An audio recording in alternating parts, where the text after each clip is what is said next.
Good morning students and my dear friends, today is 20th of October 2023 Friday.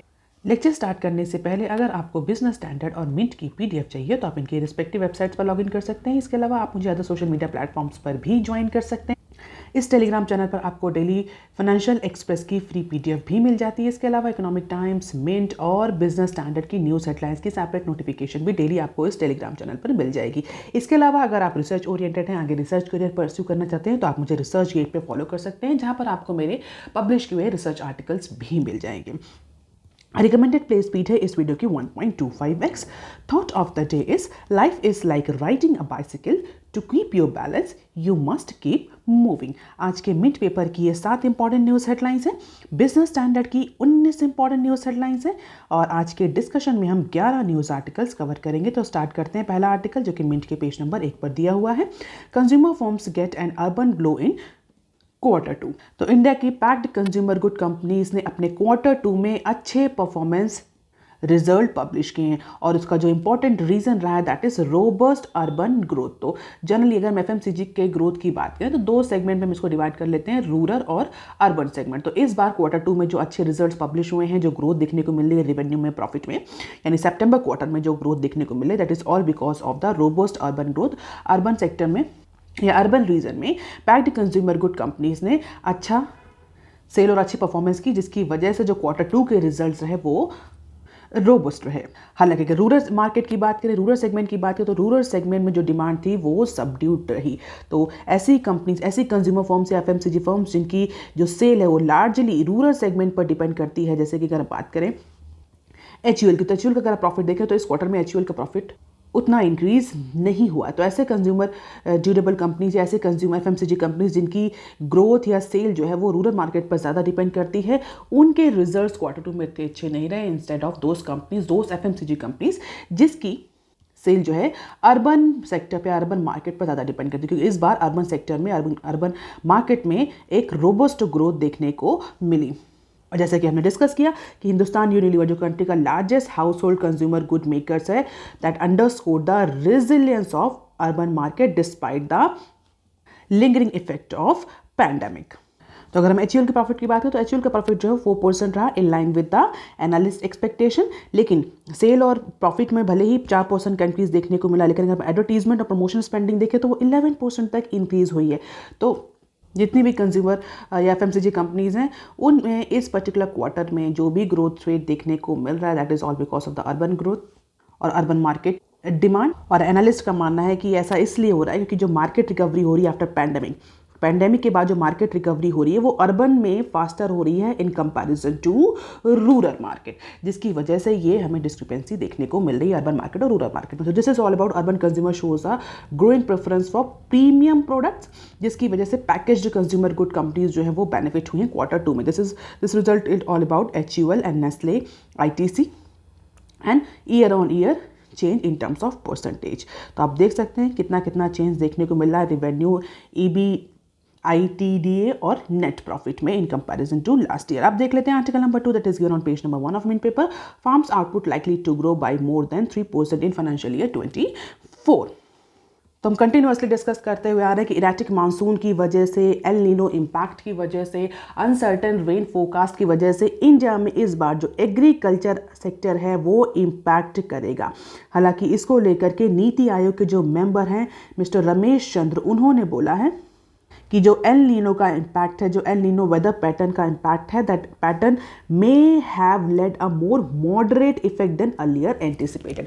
It means जैसा कि anticipate किया जा रहा था कि एल नीनो की वजह से इरेटिक मानसून देखने को मिलेगा, कुछ रीजन में सूखा पड़ेगा, कुछ रीजन में ज़्यादा बारिश होगी, जिसकी वजह से हमारा एग्रीकल्चर आउटपुट सिग्निफिकेंटली इम्पैक्ट करेगा, ऐसा पहले एंटिसिपेट किया गया था। लेकिन अभी के अकॉर्डिंग ऐसा कहा जा रहा है कि इस जो पैटर्न देखा गया है वेदर का, उसके अकॉर्डिंग मॉडरेट इफेक्ट या मॉडरेट इंपैक्ट देखने को मिलेगा एल नीनो का। और इसी वजह से जो फार्म सेक्टर है उसका आउटपुट अप्रॉक्सीमेटली 3% या उससे ज़्यादा से ग्रो करेगा। तो जैसा एंटिसिपेट किया गया था कि नेगेटिव इंपैक्ट देखने को मिलेगा एल नीनो का इरेटिक मानसून का, वैसा नहीं है, मॉडरेट इंपैक्ट रहेगा।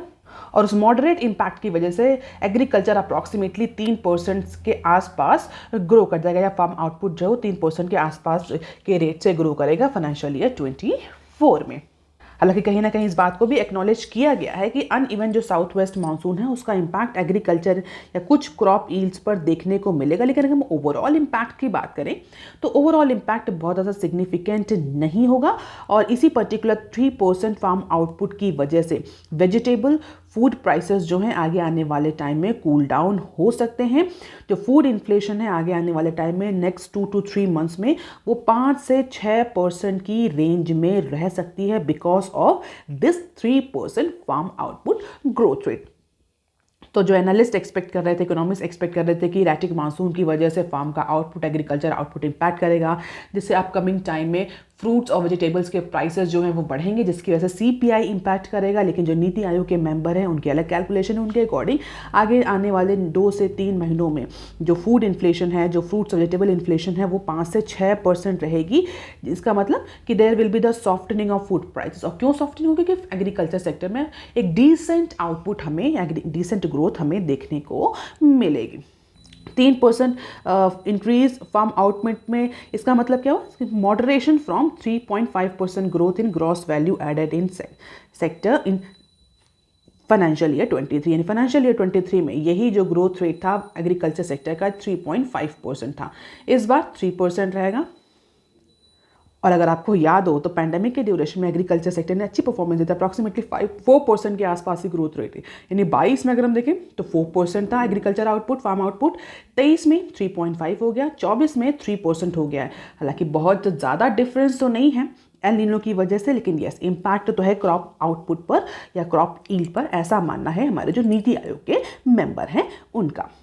इसके अलावा गवर्नमेंट भी कई सारे मेजर्स ले रही है इरिगेशन को इम्प्रूव करने के लिए, उससे भी जो फार्म आउटपुट है वो प्रोटेक्ट रहेगा।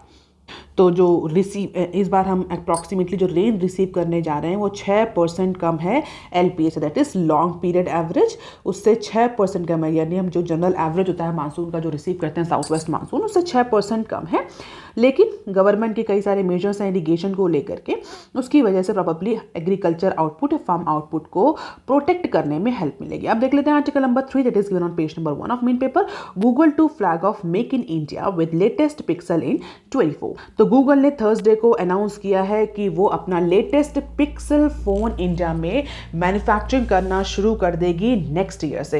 And with this announcement Google becoming the latest global phone maker after Apple and Samsung that announce this manufacturing facility और flagship devices manufacturing in India. तो एप्पल और सैमसंग के बाद गूगल भी अब इस लिस्ट में शामिल हो गया है, जहां पर हमें गूगल का जो लेटेस्ट पिक्सल फोन है वो इंडिया में बनता हुआ दिखेगा। और इसीलिए जो टेक्नोलॉजी जियांट है वो मेक इन इंडिया इनिशिएटिव के तहत गवर्नमेंट से बहुत सारे नेगोशिएशन कर रहे हैं कि उनको अपने इस प्लान को एग्जीक्यूट करने में, इंडिया से पिक्सल मोबाइल फ़ोन को एक्सपोर्ट करने में हेल्प मिले। गवर्नमेंट कितनी हेल्प दे सकती है, उन्हें क्या इंसेंटिव्स दिए जा सकते हैं, इन सब बातों को लेकर के नेगोशिएशन चल रहा है। इसके अलावा गूगल जो है वो कॉन्ट्रैक्ट मैन्युफैक्चरर्स को भी चूज करने की प्रोसेस इनिशिएट कर चुका है। इट मीन्स जो गूगल के बिहाफ पर इंडिया में कॉन्ट्रैक्ट मैन्युफैक्चरिंग करेंगे। What is this contract manufacturing? It is basically a process that involves hiring a manufacturer to handle the full production operations for a particular country. अगर हम देखें चाहे Apple हो, इनके भी अपने कॉन्ट्रैक्ट मैन्युफैक्चरर्स हैं। आप मुझे कमेंट सेक्शन में लिख करके बताइए, क्योंकि अगर आप रेगुलर न्यूज़ चैनल पर हैं तो आपको पता होगा कई बार हम इनके बारे में डिस्कस भी कर चुके हैं। तो गूगल जो है वो अपने ऑलरेडी कॉन्ट्रैक्ट मैन्युफैक्चरर की सर्च भी स्टार्ट कर चुका है और ऐसा कहा जा रहा है कि अपकमिंग नेक्स्ट फ्यू मंथ्स में हमें इसमें डिसीजन देखने को मिल सकता है। और अगर ये जो प्लान है गूगल का ये सक्सेसफुल होता है तो डेफिनेटली इंडिया में electronic devices specially mobile devices manufacturing को बहुत अच्छा बूस्ट मिलेगा। And Google decisions to make it smartphone locally follows the start of its Chromebook production in India earlier this month in partnership with HP। और इससे पहले Google ने already अपनी Chromebook का प्रोडक्शन या मैन्युफैक्चरिंग भी स्टार्ट करने की बात कही थी। तो this is a good news for India. अब देख लेते हैं article number 4 that is given on page number 4 of Business standard. Sitharaman, India needs its own P&I entity for maritime. अभी लास्ट 2 न्यूज़ एनालिसिस से हम सुन रहे हैं मैरीटाइम इंफ्रास्ट्रक्चर को लेकर के हमारे पीएम ने जो एक बहुत ही एम्बिशियस प्लान लॉन्च किया है, एम्बिशियस प्रोग्राम लॉन्च किया। पिछले लास्ट 2 न्यूज़ में हमने उस प्लान को, उस विजन को कवर किया है। अब उसी के कंटेक्स्ट में, मैरीटाइम के ही कंटेक्स्ट में, आज हमारी फाइनेंस मिनिस्टर ने कल कुछ समिट में, एक समिट हो रही है ग्लोबल मैरीटाइम इंडिया समिट 2023, उसमें इंडिया की तरफ से अपने कुछ पॉइंट ऑफ व्यू रखे हैं, तो उसी को लेकर के हम थोड़ा सा डिस्कशन कर लेते हैं। तो as per our finance minister, India should have full fledged protection and indemnity entity in order to reduce India's vulnerability to international sanction और प्रेशर। तो इस समय अगर हम देखें इस ग्लोबल इन्वायरमेंट की, अगर हम बात करें, ग्लोबल कंटेक्स्ट की बात है, तो इस समय बहुत सारे रीजन में कन्फ्लिक्ट की सिचुएशन देखने को मिल रही है, और इस कन्फ्लिक्ट की वजह से बहुत सारे सैंक्शंस और प्रेशर्स भी कंट्रीज को फेस करने पड़ रहे हैं। कोई कंट्री किसी कंट्री पर सैंक्शन लगा रहा है, तो उसको देखते हुए जो हमारी फाइनेंस मिनिस्टर है, उन्होंने बोला है कि इंडिया की मैरीटाइम सोवरेनिटी के लिए हमारे पास एक फुल फ्लेज प्रोटेक्शन और इंडेमनिटी एंटिटी होनी चाहिए, जो कि कंट्री को इस तरह के इंटरनेशनल सैंक्शन और इंटरनेशनल प्रेशर से सेव कर सके। तो ग्लोबल मैरीटाइम इंडिया समिट 2023 में इस पर्टिकुलर PNI एंटिटी की बात करी, और हमारी फाइनेंस मिनिस्टर के according this particular entity, protection and indemnity entity, will provide greater strategic flexibility to India in case of shipping operation. It means अपने shipping operation में, वाटरवेज ट्रांसपोर्ट में India जो है वो सोवरेन बनेगा, बहुत ज़्यादा डिपेंडेंसी अदर कंट्रीज पर नहीं होगी, और अपनी PNI एंटिटी के अकॉर्डिंग इंडिया जो है वो स्ट्रेटेजिक फ्लेक्सिबल डिसीजन ले पाएगा अपने नेशनल इंटरेस्ट को सिक्योर करते हुए। So it would also be a foothold in the specialized segment of protection and indemnity PNI business. Currently, that business is dominated by very few global players. और अगर अभी का scenario देखें तो कुछ ग्लोबल प्लेयर्स हैं, specially developed countries है, जो इस पर्टिकुलर बिजनेस को, प्रोटेक्शन एंड इंडेमनिटी बिजनेस को डोमिनेट करते हैं, जिसकी वजह से स्ट्रेटेजिक फ्लेक्सिबिलिटी इंडिया के पास या ऐसे कंट्रीज के पास अवेलेबल नहीं है, क्योंकि उनकी डिपेंडेंसी प्रोटेक्शन एंड इंडेमनिटी को लेकर के अदर कंट्रीज पर है। तो अपने shipping operation, shipping business, transportation, waterways transportation को लेकर के स्ट्रेटेजिक फ्लेक्सिबिलिटी के लिए it is very important for any country to have this protection and indemnity entity. और हमारी फाइनेंस मिनिस्टर का कहना है कि इंडिया ओन्ड और इंडिया बेस्ड एंटिटी जो है वो इंडिया को इस तरह की शिपिंग ऑपरेशन से रिलेटेड जो लाइबिलिटीज हैं उनसे प्रोटेक्ट करेगी, specially in coastal waters as well as inland waters during their operations. It means चाहे वो इंटरनेशनल वाटर हो, कोस्टल वाटर हो, समुद्र में कोई जाने वाला ट्रांसपोर्टेशन हो, या इनलैंड या कंट्री के वाटरवेज को यूज़ करने का कोई ऑपरेशन हो, शिपिंग ऑपरेशंस में इंडियन एंटिटीज़ को, जो इंडियन शिपिंग ऑपरेशंस हैं, उनको कई तरह की लायबिलिटीज से प्रोटेक्ट करेगी इंडिया ओन्ड और India based protection and indemnity entity. अब ये तो हमने डिस्कस कर लिया कि हमारी फाइनेंस मिनिस्टर ने क्या कहा प्रोटेक्शन एंड इंडेमनिटी एंटिटी को लेकर के और क्यों उसकी रिक्वायरमेंट है। बट बेसिक क्वेश्चन यहाँ पर यह है कि what is this protection and indemnity entity, ये क्या होती है और बेसिकली कैसे काम करता है और क्यों इसकी ज़रूरत है हमारे इंडिया में या शिपिंग ऑपरेशंस में। तो अगर हम बात करें प्रोटेक्शन एंड इंडेमनिटी एंटिटी, जिसको PNI भी के नाम से भी जाना जाता है, it is a type of insurance that ship owner purchase to cover the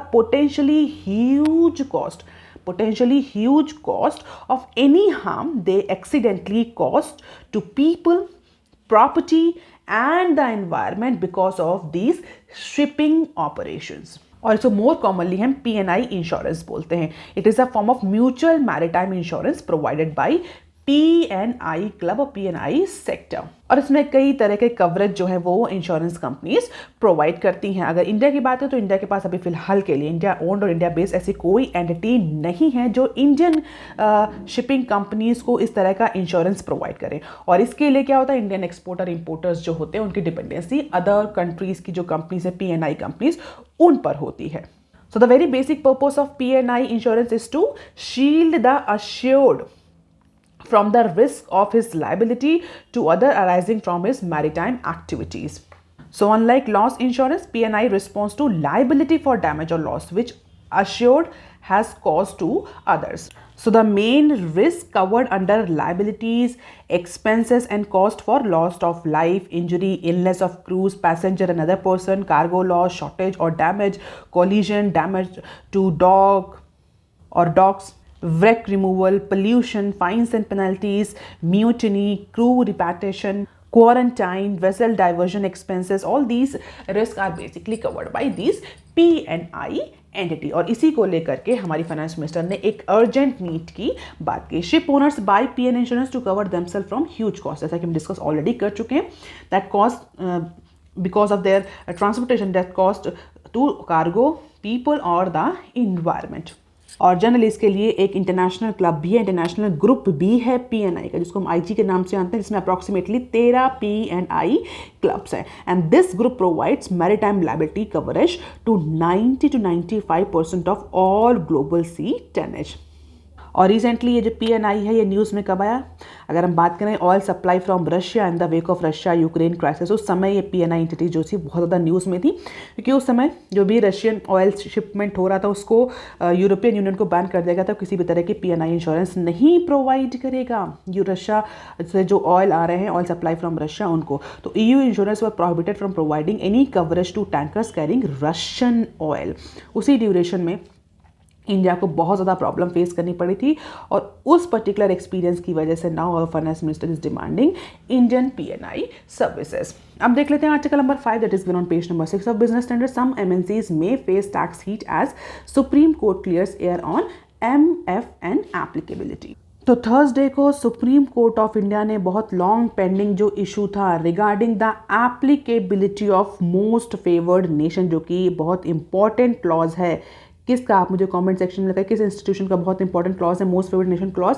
तो उसकी एप्लीकेबिलिटी को लेकर के फाइनली कल सुप्रीम कोर्ट ऑफ इंडिया ने अपना डिसीजन दिया और इस लॉन्ग पेंडिंग इसी को सेटल किया। और ऐसा कहा जा रहा है कि सुप्रीम कोर्ट के इस डिसीजन के बाद कई सारी जो मल्टीनेशनल कंपनीज हैं उनको अब बहुत ज़्यादा टैक्स लायबिलिटी या टैक्स हीट फेस करनी पड़ सकती है। तो finally Supreme Court of India ने क्या कहा? सुप्रीम कोर्ट ऑफ इंडिया ने डिनाई कर दिया the lower withhold tax rate on dividend pay out and other relevant remittances as interpreted earlier by these countries. Generally होता है क्या, जो मल्टीनेशनल कंपनीज हैं फ्रॉम मोस्ट फेवर्ड ज्यूरिडिक्शंस, कैसे कौन कौन से most favoured jurisdiction? Netherlands, Switzerland और फ्रांस। यहाँ की जो एमएनसीज हैं which have been taking advantage of lower tax applicable to other nations, ऐसी मल्टीनेशनल कंपनीज नीदरलैंड की, स्विट्जरलैंड की और फ्रांस की, जो पिछले कई टाइम से लोअर टैक्स प्रोविजनिंग का एडवांटेज लेती आ रही हैं on the basis of this clause. उनका ये कहना है कि जो इंडिया के जो अदर एमएफएन नेशंस हैं उन पर जितना टैक्स लग रहा है, क्योंकि वो एमएफएन है, हम भी एफएन है, मोस्ट फेवर्ड नेशन है, तो उन पर जितना टैक्स लग रहा है उतना ही टैक्स हमारे पर लगना चाहिए, क्योंकि हम भी मोस्ट फेवर्ड नेशन है। जबकि अगर हम देखें अदर जो कंट्रीज हैं जिन पर लोअर टैक्स एप्लीकेबल है, उन कंट्रीज ने इंडिया से टैक्स ट्रीटी साइन करी है लेटर स्टेज पे। प्रोबेबली उस टैक्स ट्रीटीज की वजह से ही उन पर टैक्स जो है वो लोअर टैक्स प्रोविजनिंग है। लेकिन उसी को देखते हुए नीदरलैंड, स्विट्जरलैंड, फ्रांस की जो एमएनसीज हैं they were also demanding lower tax applicability. तो multinational from most favoured jurisdictions such as Netherland, Switzerland were demanding और were taking the advantage of this lower tax applicability to other nations that signed tax treaties with India at later stage might have to pay additional levies to Indian tax authorities। अब इस issue को लेकर के जो dispute था, जो भी confusion था, वो फाइनली सुप्रीम कोर्ट ने रिजॉल्व कर दिया है। और क्लियरली सुप्रीम कोर्ट ने बोला है कि जो मोस्ट फेवर्ड नेशन स्टेटस है, जो मोस्ट फेवर्ड कंट्रीज है इंडिया के, ऐसा नहीं कि सिर्फ 3 हैं, बहुत सारे कंट्रीज हैं। इवन WTO के जितने मेंबर के जितने कंट्रीज हैं वो दूसरे के लिए मोस्ट फेवर्ड, आपको विश्वास नहीं होगा पाकिस्तान भी इंडिया का मोस्ट फेवर्ड नेशन कंट्री के टैग में आता है। तो WTO मेंबर्स एक दूसरे को MFN का स्टेटस देते हैं और ये एक इंपॉर्टेंट क्लॉज है। उसके तहत उसी में सुप्रीम कोर्ट ने कल बोला कि जो मोस्ट फेवर्ड नेशन का स्टेटस है ये ईजी करने के लिए बोलता तो है कि आप टैक्स रेट ईजी करिए एक जनरली कंट्रीज में and offer a lower tax rate through subsequent entity. मतलब MFN के तहत अगर किसी कंट्री के साथ MFN के तहत इंडिया किसी कंट्री को एक स्पेशल, इस पर्टिकुलर क्लॉज के तहत एक स्पेशल कोई टैक्स कंसेशन दे रहा है तो वो tax concession other MFN countries पर एप्लीकेबल होगा। लेकिन अगर किसी और कंट्री के साथ, किसी और मेंबर के साथ इंडिया ने कोई स्पेशल ट्रीटी साइन करी है तो वो स्पेशल ट्रीटी के तहत जो लोअर टैक्स प्रोविजनिंग है वो एप्लीकेबल नहीं होंगी अदर OECD मेंबर्स पर। सिंपली इंडिया ने बोला है this MFN status allow the easing of tax rate. India offers a lower rate through subsequent treaty with another country, provided that other nation is also a member of Organization for Economic Cooperation and Development. तो basically जो ये dispute arise हुआ, ये OECD की जो clause है tax parity maintain करने का, OECD organization for economic cooperation and development, इस पर्टिकुलर रीजन की वजह से स्टार्ट हुआ। और इसमें MFN का जो क्लॉज है वो कहता है कि India should ease the tax rate if India is offering the lower tax rate through subsequent treaty to other nations, जिससे कि टैक्स पैरिटी मेंटेन रहे। So under this treaty, India offers favorable tax treatment to Netherlands, France or Switzerland, which are also member of OECD. And the country has restricted its right to withhold tax on dividend paid to 10 to 15% under this MFN clause. तो जो countries हैं, जो companies हैं, actually वो 10 to 15% withhold कर लेती हैं tax का on this dividend paid because of this MFN clause in OECD। और उसी को लेकर के बहुत लॉन्ग पेंडिंग इशू था। Finally Supreme Court of India ने अपना डिसीजन दे दिया और सुप्रीम कोर्ट ऑफ इंडिया ने क्लियरली बोल दिया है और डिनाई कर दिया है that lower withhold tax rates on dividend pay out and other remittances as interpreted earlier by these countries. और सुप्रीम कोर्ट के इस डिसीजन के बाद जो कि MFN status, tax treaty, lower tax provision सबसे रिलेटेड है, इसके बाद ऐसा कहा जा रहा है कि प्रोबेबली अब जो मल्टीनेशनल कंपनीज हैं नीदरलैंड, स्विट्जरलैंड और France, they may have to face the more tax heat because of this Supreme Court decision. और ये टैक्स जो है वो बेसिकली डिविडेंड और अदर जो रेलिवेंट रेमिटेंसेज हैं उन पर ही एप्लीकेबल है।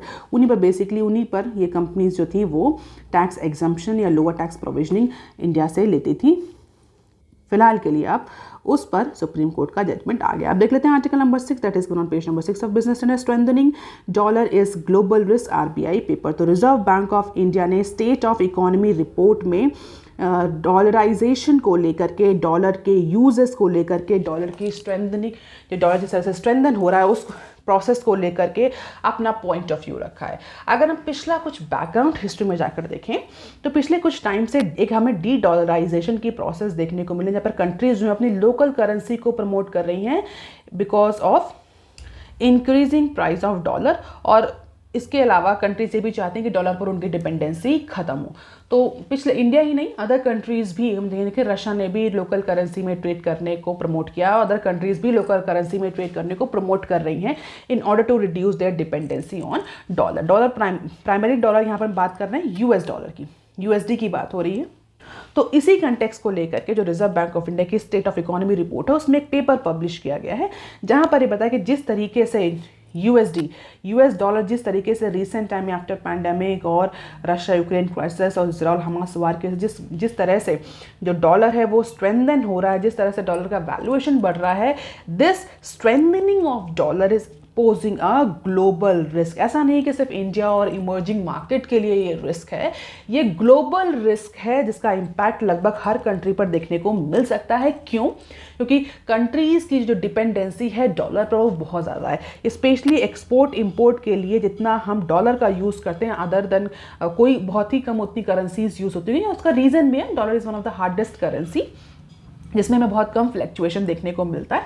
इस वजह से एक्सपोर्ट इंपोर्ट के लिए most of the countries use dollar.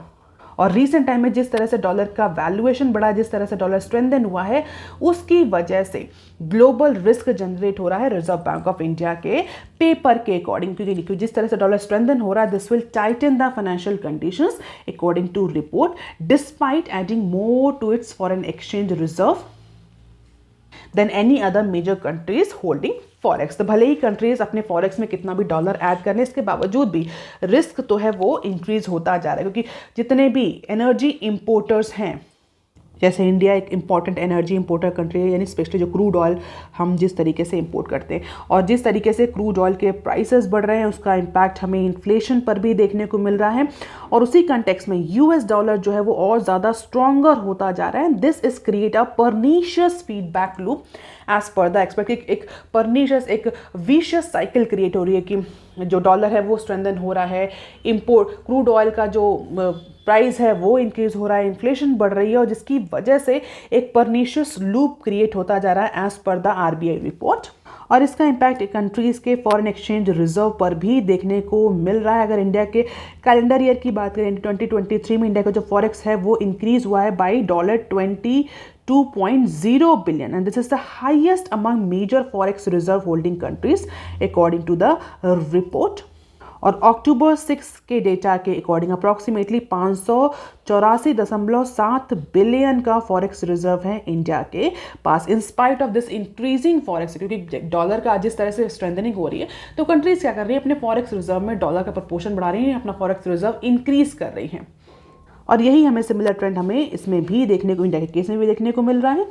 Apart from it, अगर इंडियन रुपी की बात करें तो इंडियन रुपी फ्लेक्सिबल, बहुत ज़्यादा फ्लैक्चुएशन शो कर रहा है, लो वैल्यूएशन है इंडिया का। लेकिन अगर पीयर कंट्रीज से बात करें, इंडिया की तो करेंसी इंडियन रुपी है, उसमें हमें फ्लैक्चुएशन या वोलेटिलिटी देखने को मिल रही, लेकिन अगर इसी इंडियन रुपी की वोलेटिलिटी को अदर कंट्रीज या जो other peer countries, other emerging markets हैं उनसे कंपेयर करें तो उन कंटेक्स्ट ऑफ दैट इंडिया की जो करेंसी है उसमें लेस फ्लक्चुएशन और ऑर्डरली मूवमेंट देखने को मिला। मतलब जो पीयर कंट्रीज हैं, अदर इमर्जिंग मार्केट्स हैं, वहाँ पर उनकी लोकल करेंसी ज़्यादा फ्लक्चुएट कर रही है in context to increasing USD dollar valuation.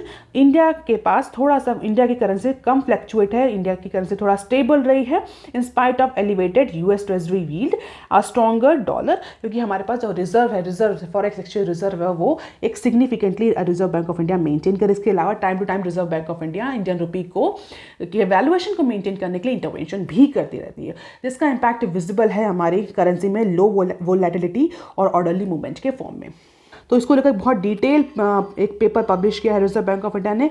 अगर आप यूपीएससी की तैयारी करें तो this particular paper, research paper, is very important for you in order to understand how this dollarization process is actually posing a global risk, especially for emerging markets. अब देख लेते हैं next short articles. It is official, government won't कब PC laptop imports. तो recently PC, laptop, desktop के import को लेकर के जो licensing policy, import licensing policy government ने लाई थी, उसके बाद से बहुत हो हल्ला मचा हुआ है। स्पेशली ऐसी कंपनीज जो कि इंडिया में या इंडिया जिनकी इंपॉर्टेंट मार्केट है पीसी और डेस्कटॉप को लेकर के, वो कंट्रीज कंटिन्यूअसली गवर्नमेंट पर प्रेशर डाल रही हैं, अपनी गवर्नमेंट पर प्रेशर डालने की इंडिया का जो ये लैपटॉप इंपोर्ट पॉलिसी है इसको रिलैक्स किया जाए, इसको रिमूव किया जाए। So in a step down from the earlier move, the government on Thursday announce that India will not restrict import of laptop and other IT hardware product while unveiling a new contactless imports